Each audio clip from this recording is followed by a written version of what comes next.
Hi, my name's Mark. I'm one of the pastors here at Trillium. I'd like to read you a short little quotation. You do not realize how much you listen to your gods and how vigilant you are on their behalf, yet they exist only because you honor them. And I wonder, when I think about that, what are the gods that I listen to in my life?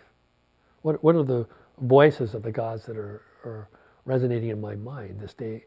And I realize as a modern person, I kind of don't think in terms like this. You know, ancient people would have immediately grasped what the writer of that quotation was talking about. See, the presence of gods in plural were ubiquitous. They're everywhere. Idols were everywhere in life. Every element of life was represented by an idol. Every facet of human life had a deity or a god attached to it. And you know, we don't think in those terms. Ancient religion, unlike modern religion, at least modern Western religion, was rooted in the worship of idols. You know, idol worship was popular.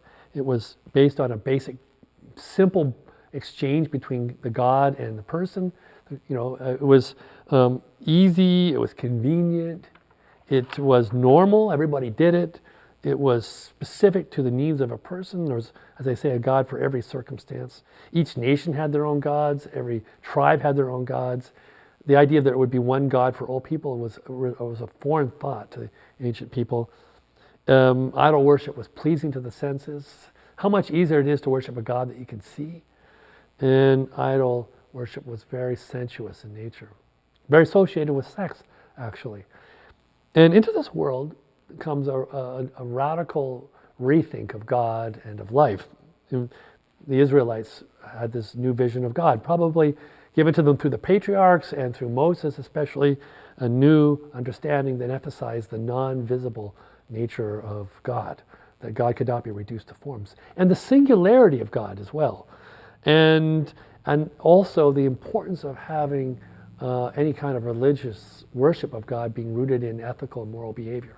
A fairly high notion of how people are to relate with their neighbor and within the tribe, so to speak, and even with strangers. There's a strange interest in ancient Israel how to care for the stranger in their midst.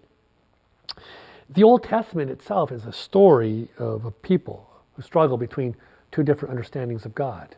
Israel goes back and forth between an old understanding and an old practice and an old religion that emphasized idols and barter and punishment and tribal identity. And this new God, this new religion, this new practice that emphasized love and trust and mercy and forgiveness. It's also a religion, this new religion of Israel emphasized right action and how we are to care for each other. And what you see in the Old Testament is this struggle of Israel going back and forth between these two religions. They'd hear the voice and call to this new religion, and they'd stay in it for a while, and then they'd drift back to old religion and old practices. And then a prophet would be sent to them, and they'd be drawn back into to this new religion, and then again they'd drift back into this old practices and old habits. Ultimately, in the end, the old practices and the old habits overwhelm them.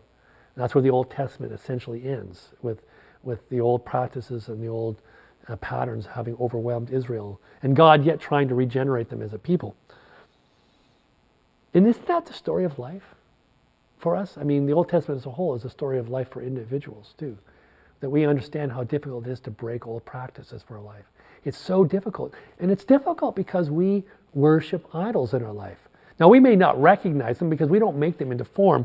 We would say today that we would worship the idol directly face on. So we worship sex and money and power, drugs and alcohol, fame, celebrity, and a host of other things. Now, this is what ancient people worshipped as well, but they had the idol to mediate it through. They had the deity to worship. We instead worship the attribute itself directly. We worship the addiction or the compulsion or the obsession directly head on. And I think for modern people, the best way to understand idolatry is to simply say idol worship is all the places where we have misdirected our love. They're all the channels and the side alleys and the pathways that we've sent our love down that ultimately take life away from us, that do not contribute to the blessing of what we are, that steal away a sense of our identity of who we are. They're all the misdirected places where we put our energy and passion and interest. And one of the primary spiritual task we have to do as practices, as modern people, is to call back all this misdirected love in our life and to get rid of all the patterns and attitudes that steal love from us. And instead, to call this love back into us and to decide in careful ways where we need to place our love, to send it down healthy channels, right channels, to send them down places that bring forth life. You know, the gods really aren't that powerful in our lives. Whether it's sex or alcohol or drugs or any kind of addiction, any compulsion, obsession, when we stop honoring them in our lives and we claim back the love from them, they simply disappear. They never were really real in the first place. The scriptures make it very clear there really is only one God who is real. It's a God without form and a God who's not able to be made in our own image and a God who cannot be projected on. It's a God who instead works through us, who extends blessing and love through us to the world around us.